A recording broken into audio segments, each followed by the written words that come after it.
Hello friends, आज मी तुमच्यासाठी खास व्हिडिओ घेऊन आलेली आहे. आता 7 तारखेला तुमचा भूगोलाचा पेपर आहे.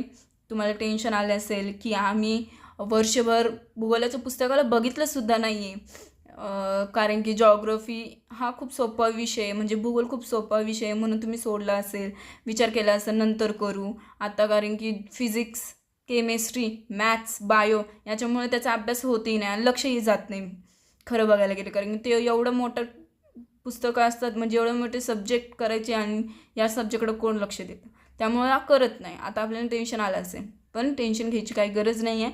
मी तुम्हाला इम्पॉर्टंट क्वेश्चन सांगते, तेवढे तुम्ही करून जावा. तुम्हाला खूप मदत होईल आणि पुस्तक एकदा वाचा, ठीक आहे. आणि तुम्ही माझ्या चॅनलवरती नवीन असाल तर सबस्क्राईब करा, बेल आयकॉनला प्रेस करायचं विसरू नका आणि शेअर करा, ठीक आहे. चला व्हिडिओला आपण स्टार्ट करूया. हे आहे तुमचं 12वीचं पुस्तक. आता आपण व्हिडिओला स्टार्ट करूया. पहिले बघून घेऊया की आपल्याला लेसन किती आहे, म्हणजे धडे किती आहेत. तर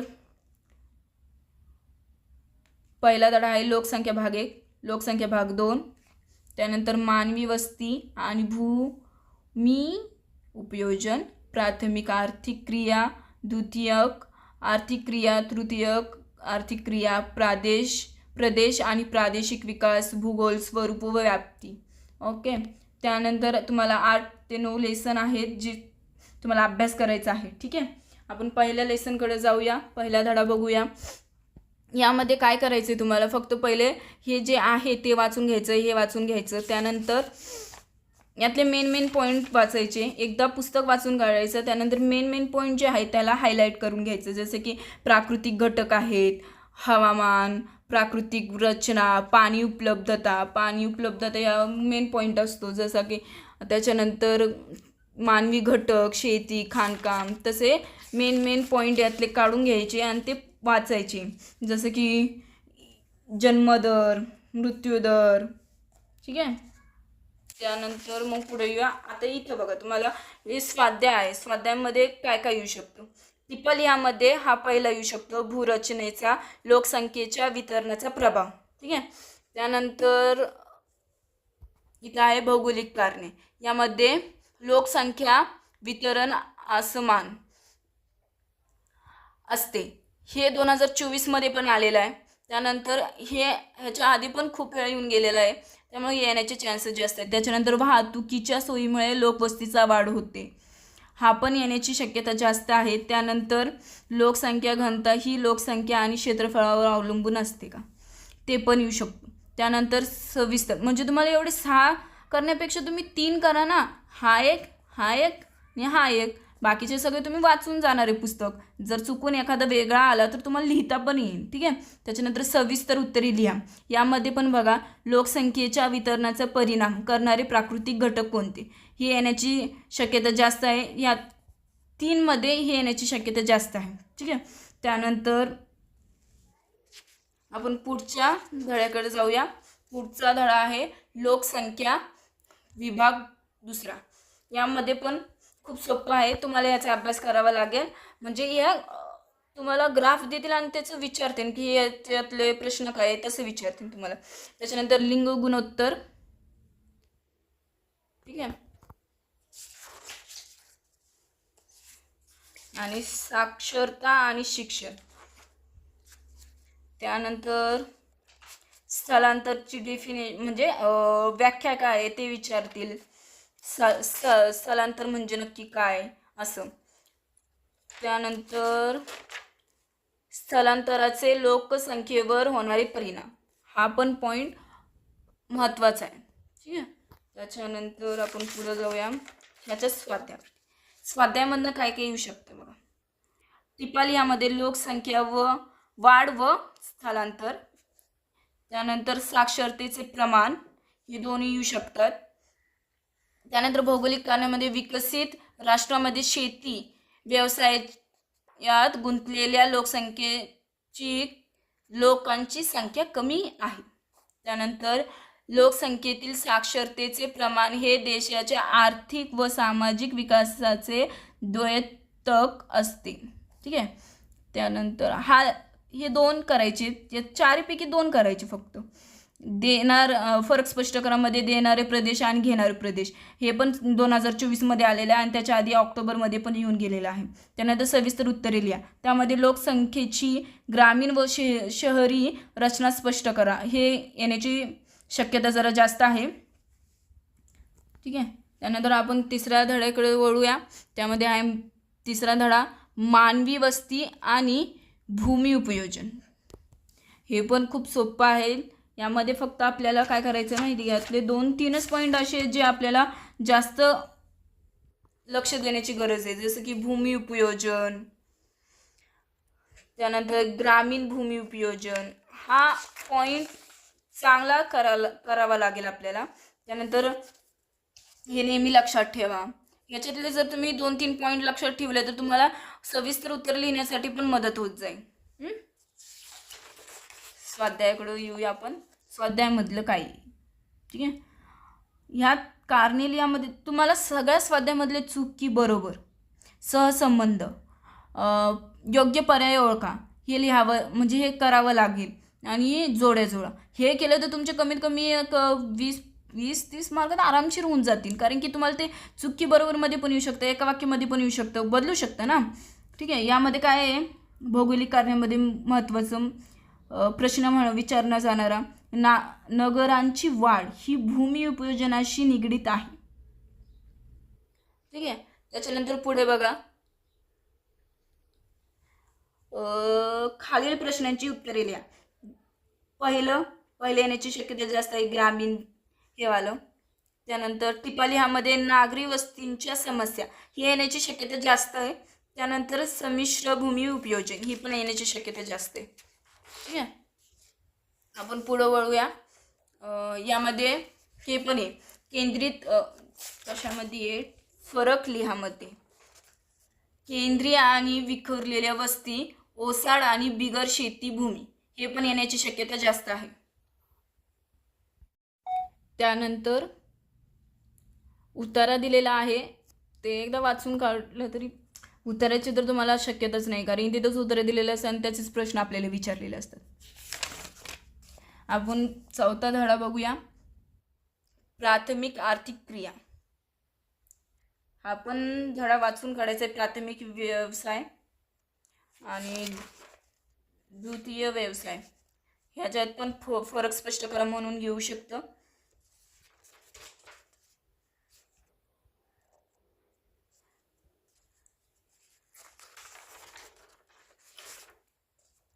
हे बघा, मासेमारी व्यवसायावर परिणाम करणारे घटक. हा पण हायलाईट करणारा पॉईंट आहे. हा पण पॉईंट चांगला वाचून जायला पाहिजे तुम्ही. त्यानंतर पशुपालन हा पण चांगला वाचून जायला पाहिजे तुम्ही. हा पण चांगला पॉईंट आहे, म्हणजे हायलाईट करण्यासारखा पॉईंट आहे. आपण पुढे बघूया. स्वाध्यायामध्ये हे बघा, हे योग्य पर्याय निवडून विधाने पूर्ण करा हे पण तुम्हाला करून जायचं आहे. त्याच्यानंतर साखळी पूर्ण करा. टिपाली यामध्ये काय काय येऊ शकतं, मासेमारी व प्राकृतिक घटक, टिपालिया शिकार व परसंस्थेचा ऱ्हास हे पण येण्याची शक्यता जास्त आहे. त्यानंतर भौगोलिक कारणामध्ये भारतात शेती व्यवसाय मोठ्या प्रमाणात केला जातो. त्यानंतर कॅनडामध्ये लाकूड तोडीचा विकास झाला आहे, हे 2024मध्ये विचारलं गेलं होतं. त्यानंतर शिकारीवर बंदी घालण्यात आली आहे, हे पण विचारू शकतो, ह्याची पण शक्यता जास्त आहे. त्याच्यानंतर फरक सांगा. यामध्ये खाणकाम आणि मासेमारी, मळ्यांची शेती व विस्तृत व्यापारी शेती हे पण फरक स्पष्ट करामध्ये येऊ शकतं. त्यानंतर सविस्तर उत्तरे लिहा. यामध्ये व्यापारी मासेमारीवर परिणाम करणारे घटक स्पष्ट करा. मी तुम्हाला मागाशीच बोलले की तो पॉईंट हायलाईट करण्यासारखा आहे, त्याचे उत्तर इथं आहे, म्हणजे इथं प्रश्न विचारलाच आहे तसं. पण आता सविस्तर उत्तरे पाहिली आपण. त्यानंतर आपण पुढचा धडा बघूया, 5वा धडा. यामध्ये पण तुम्हाला काय करायचं आहे, मेन जे पॉईंट आहेत तेच तुम्हाला अभ्यास करायचा आहे, जसं की आर्थिक घटक. आर्थिक घटक, त्यानंतर प्राकृतिक घटक यामध्ये पण फरक येऊ शकतो. ठीक आहे. स्थानमुक्त उद्योग, त्यानंतर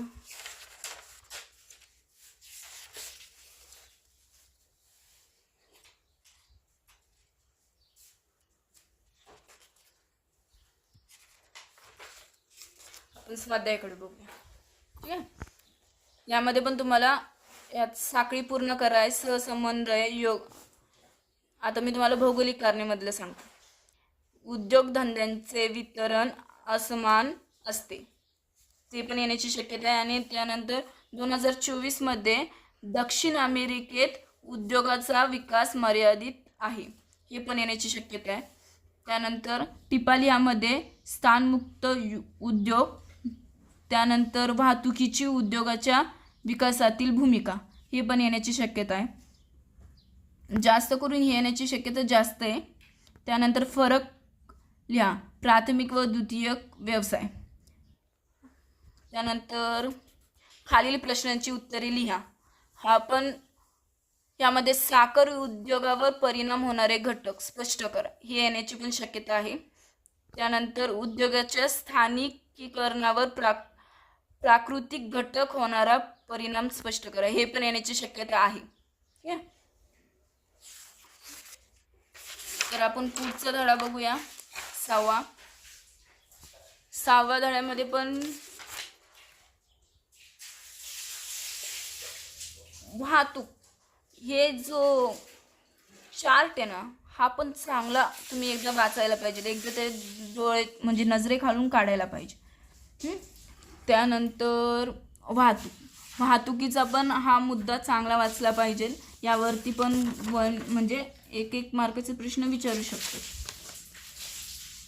व्यापारातील वाहतुकीचे महत्त्व, हा तुम्हाला विस्तृत स्वरूपात पण विचारला जाऊ शकतो, त्यामुळे हा पण केला पाहिजे तुम्ही.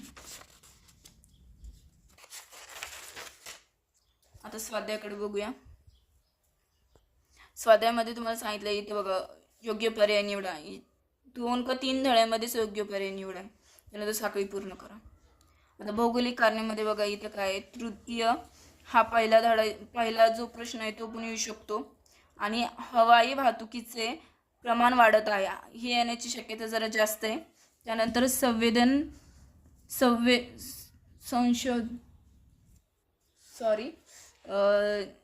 टिपालियामध्ये पहिला आणि त्यानंतर दुसरा तिसरा म्हणजे यातले 3 करायला लागतील तुम्हाला.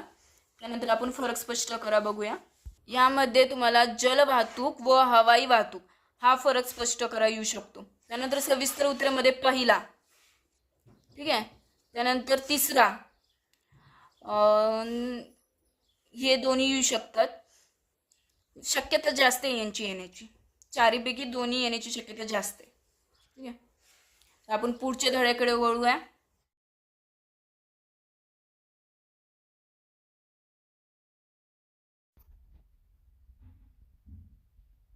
सातवा धडा बघूया आपण आता.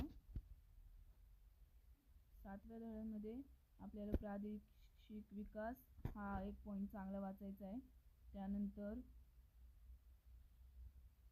पुढच्या पेजवरती प्राकृतिक घटक आणि प्रादेशिक विकास हा पेज वाचायचा आहे, म्हणजे हा पॉईंट वाचायचा आहे चांगला. त्यानंतर मग आपण पुढच्या पेजवरती येऊया. तुम्ही जर पुस्तक चांगलं वाचलं ना, तुम्हाला ना पर्यायी प्रश्न असतात ते निघून जातील, तुम्हाला जोडायला निघून जातील, सहसंबंध लिहिता येईल, त्यामुळे तुम्हाला त्यात टेन्शन येणार नाही, म्हणजे तुम्हाला अडचण येणार नाही त्यामुळे. पुढच्या पेजवरती या. आता आपण स्वाध्यायाकडे बघूया. स्वाध्यायामध्ये काय कोणते प्रश्न आहेत जे तुम्हाला करायचे. यामध्ये फरक स्पष्ट करामध्ये जो दुसरा प्रश्न आहे, प्राकृतिक प्रदेश व राजकीय प्रदेश, हा येण्याची शक्यता आहे. त्याच्यानंतर टिपालिया, प्रादेशिक विकासावर परिणाम करणारे घटक, हे येण्याची जास्त शक्यता आहे. त्यानंतर प्रादेशिक असंतुलन कमी करण्याचे धोरणे, हे पण येण्याची शक्यता आहे. त्यानंतर भौगोलिक कारणे लिहा. यामध्ये प्रादेशिक विकास हा प्राकृतिक रचनेवर अवलंबून असतो हे. त्यानंतर सविस्तर उत्तरे लिहामध्ये तुम्हाला प्रदेश कशाला म्हणतात यावरती पण तुम्हाला लिहायला येईल, की तुम्ही जर पुस्तक चांगलं वाचलं तर तुम्हाला पाठ करायची गरज लागणार नाही, तुम्हाला सहज लिहिता येईल. त्यानंतर तुम्हाला इथं अचूक गट ओळखाय हे पण तुम्हाला करायचं आहे, कारण की कोणतेही हे सांगता येत नाही त्यामध्ये, कारण की आपल्याला पूर्ण पुस्तकाच्या खालचे केले तर आणि ते पण खूप छोटे छोटे, त्यामुळे तुम्हाला ते सगळं करावं लागेल. त्यानंतर मग आपण जर पुस्तक वाचलं तर त्यामध्ये कळून जाईल की काय काय आहे काय काय नाही. ठीक आहे, आपण पुढच्या धड्यात वळूया. 8वा धडा,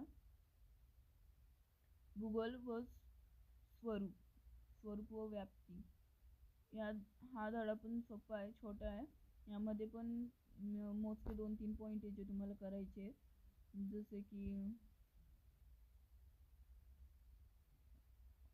यांची जी आकृती वगैरे ती एकदा नीट बघायची, कुठं काय दिलेले आहे. आता आपण स्वाध्यायाकडे बघूया.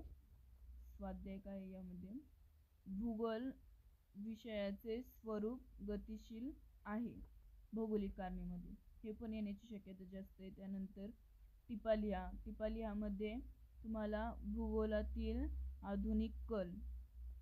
त्यानंतर सविस्तर उत्तरे लिहा. सविस्तर उत्तरेमध्ये दैनंदिन जीवनात जगताना आपल्याला भूगोलाचा कसा उपयोग होतो ते उदाहरणासह स्पष्ट करा, हे पण येण्याची शक्यता जास्त आहे. त्यानंतर फरक स्पष्ट करा. यामध्ये दोन्ही करावे लागतील तुम्हाला, प्राकृतिक नाही एकच करावं लागेल, प्राकृतिक भूगोल आणि मानवी भूगोल, म्हणजे दोन्ही केले तर चांगलेच आहे, म्हणजे दोन्हींचा अर्थ एकच होतो. त्यानंतर आकृतींसाठीचं. ठीक आहे, त्यानंतर मग झाले. एवढेच तुम्हाला धडे आहेत जे तुम्हाला करायचे आहेत, आणि त्यात मी तुम्हाला मोजकेच प्रश्न काढून दिलेले आहेत, त्यामुळे तुम्हाला करायला सोपं जाईल. ठीक आहे, त्यानंतर मग तुम्ही अभ्यास करायला तुम्हाला सोपं जाईल.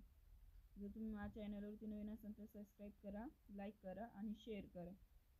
आणि व्हिडिओ कशी आहे तुम्हाला जर यातले क्वेश्चन आले तर कमेंट करा.